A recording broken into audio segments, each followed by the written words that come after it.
Soboleke atolagawo. Ndagenda mu kibuga kushima bintu byange. Nawe twayogedde ne nkugamba ebintu biteke ku motoka ebireete. Okitegeera. Kati ogenda kudasame saa zino zisa 8. Ngenda kima bintu byange zaba abatakisi babbe ebintu. Nedda nkubole ebintu. Obo ina joraga. Bana yekugambe ndigenda mu kibuga kima bintu. Kati saa zino zisa 8 ogenda kumusanga. Katoli mu koshaka katwagala kulipa sente zo. Kati kambuze. Jamu mungi wali mukono. Ogenda tukasame kwa kumusame. Same kagwe keberola. Saa zino zisa 8 kitundu. Saa zino abatakisi babbe ebintu. Kubolire. At least yogera noli alina ebintu byo omugambe ayamageza agabitusa onesaga ogende. Nze na kwechinde ebintu byange oyagala oba tuyagala. Mane saga tukayane. Bale saga tukayane otegeera. Muba tosobola gamba wa taxi data bintu wano. Togenda vaawo. Wakati ogononya woyendera gwoza sibimanyi. Ebitwa byomanyi. Sibimanyi. Ebintu zagenda obiyonera oyagala tuyagala. Abuddewa. Genda soboka nyawo. Oba topa sente zo bireke. Sente zonzi oba nina. topa sente zo bireke. Ebintu zagenda obyechi nze kukima bintu mu kibuga. Anko. Kiriwa? Twalira. Olikiri. Kulira omukyala akayana mugenda kukima bintu mu kibuga. Amasokola be. Saa zino zisa 8 kitundu. Omukazi angamba agenda kima bintu kawembe. Kati bwe agenda tukeno sawa. Wafudde. Kono jamu sawa eno. Sawa. Ogenda mu kibuga. Bayagala agenda mu kibuga. Awo twavaawo dda. Era oba okyali mu mbeera eyo twakuleka dda. Kakati wamulaba abantu bali abasobola okuyamba okujjira ebintu eyo mu kibuga. Era mbadde wali ne mbawulira nga mukayana ng'ogezako omugamba biwo wa taxi. Naye ate ekirudda si kirungi. Bwe kubira bakubiza abagonji Simple Logistics and Delivery Services bagenda kutuusaako ebintu byo waneeno wooli nga totambule na kutambula kumenyeka kugenda endi. Okitegeera? Bakikola bali. Simple Logistics bali be bakafulu bokola deliveries mu Uganda waneeno. Ne wobera tuli mu Uganda bakolera delivery yo bagikutuusaako olidira Kongo wa Mbale Lugazi bakutuusaako delivery yo. Siba yaaye ate kati wekituuka kwano bannaffe abasuubuzi. Bakuleetera ebintu byo package yo wogigulidde paka woyagala etuuke. Gwe wandike. Laba nnono awo aba Simple Logistics and Delivery Services bali bakafulu. Gira bakuwe namba. Kwate namba eno todamuna kumenyeka. Gira bakuwe namba otolina gyolaga oyagala genda kwenda. Ate olaba ne wobeera oyagala byakulya. Leero baba tolina singo oyagala kakutuukeko waneeno. Ne bakola delivery n'ebyokulya babikola delivery. Byakulya ngaki. KFC. Manyi ebyo bijja kuwe byagala owulira. Isoko wandike namba eno. Gwe wandike namba bamala. Ebintu zagenda obyonera soma sebo. Aba nnono 0704 0704 95 93 Esembyayo nkaaga eya Airtel. Esembyayo nkaaga ate MTN. MTN eri 0706 15 15 7437. Awo beba Simple Logistics and Delivery Services saving asiraba. Azaji saving. Wama hawo kati. Omukyala awunye okugenda mu jjamu. Wakati sente sola naye kusimbula mbu ogenda mu kibuga ku kibuga. Wama kati kiwedde. Segede nyabo. Achobo kola. Tata muna kulemerako okulekanga alina bibye byagala kuyisaawo. Ebintu byagala oyisaawo. Nze muzandegera mu kibuga kwekimira bibya. N'omugato we namba katwe twagaza. Enamba nentakakasa.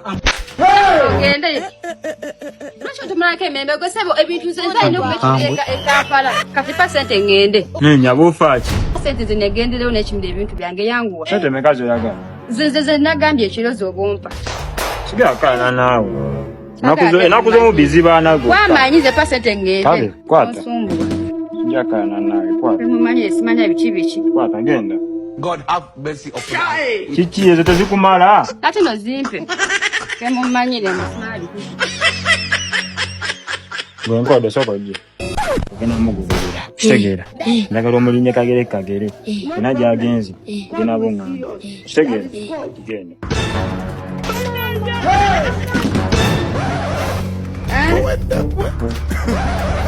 Laba omutwe gulunga essiga ly'ebbumba.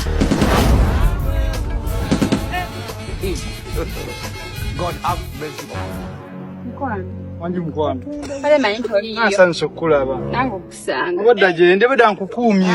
Nesi beda just ngangezako kale kumwejjako ne Sangeyo. Ezo zibomboko. I'm recording. Askari. Askari. Soko je. Antu labe mali yangeze. Kati yagobera no kumulyango. Teri muntu okiza kuyingira muno munda. Mugaga. Wewe na kibande sede? Sigano antu wano wabwe ro 10. Kale koshi. Bagambe ndi busy. Okay. Someone. Aye. Connecting. So akubawa mugaga. Soko ngalo. Komyewo. Yabyewo. Olabyewo. Ina karu kayingide ko walieri. Yagize walanyagize walieri. Osoko kundwala. Sobola. Wala nanyagize walieri. Nakabuka kalabi kabade nako. Bayingide bombi. Aboko kamanyi. Nkamanyi. Nikabira manyiwo. Tugindire usawasine. Manje lubagana okola. Amafuna akamfune dala lumwengo ezo kwasagala komewo wano. Otegera. Yango. Wano wetulaga tugenda kufa. Wita wanyu. Yewana. Wano kubalesho. Mwagala. Jebaleko. Aisho. Eje bali ko Safari kale. So ngamba tono ya. Ono yasikali bwe balesho. Ali asikali ekiriwo Yesho. Abe nensawo soko jimu. Nensawo Wabona omukazi aba okujja wano. Ogena muwe ensawo. Omugambe bawo azze wano. Nagamba ebintu bibyo. Takyakwagala wuwe. Segedde. Yesho. Mugenda takyakwagala wuwe abeere ddala eno. Segedde. Omusitulide ngugu yonna. Gwe tobifaako. Tusasuza kola kye bakugambye kola ku gate kaziso. Abeere bibeera awo mugambe. Era waba bisanzewo omugambe. Nzabireeso omugambe omusajja adambadde jacket emyufu. Okay. N'element. Segedde. Nda mugamba. Kale. God have mercy upon us. Nakazi dawo kubana omusajja namule cyangwa kanga. Umanye nayo tayechana. Ndio mangu. Leo badde bisufu. Kugadi kanze wanse. Baade bambadde binene ebintu mbikuwe. Omusajja aze wanene okupiki ayambadde egundi jacket myufu ataddeko n'enkofiira myufu. Agambye wetoddayo. Ngambye gendera ddala. Yakuwadde bino ebintu. Abadde ngugwe n'ogikuwe. Wenza mukwano owulidde. Musajja ngo. Ate biki byoyogera nti mpulidde biki. Otakimanyi nti musajja mufumbo. Mbadde sikimete kinambanga. Munjito lalabe ngoyeza omukazi waggulu. Era kyendabyemuko. Kangwe kyomanya nakugamba mu kusooka nti ndi musajja mufumbo.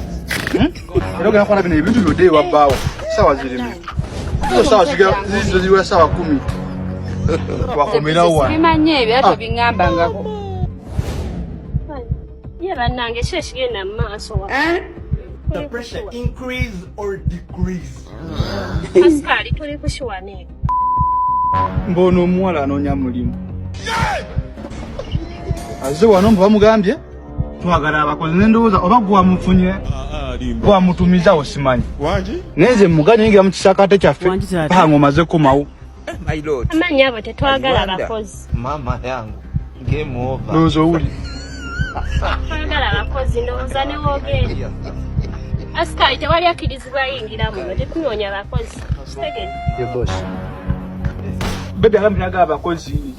Ndowooza ne woogenda. Asikali omwensawo ye. Genda kumanina. Inze siteesa na mukazi mwenzi. Igwe kastambu kwata bwenti. Nokakasa nti nno bwenti nkulabye n'eriiso lyange bwenti weppala. Yitirayo todde ewaka. Woddira bwoti waka jambiya mu bulago siteesa. Siteesa na mukazi mwenzi. Mazima.